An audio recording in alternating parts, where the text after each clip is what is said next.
Hey friends, if you wish to add slow motion effect on your videos using Windows Photos app, then please watch this video. I will guide you through the the procedure. So open the Windows Photo app and open the,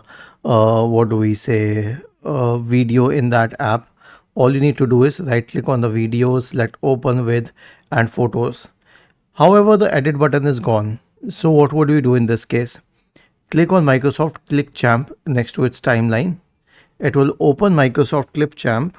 Okay, this is because it has integrated Microsoft Clipchamp with all Microsoft products, and you'll have to wait till it opens it. It will need a while for that, and once it does, you will get the option to use the slow motion effects.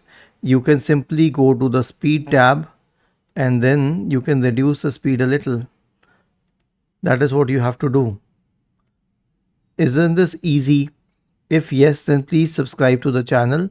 If not, then let us know in the comment section of the video on how we could help you further.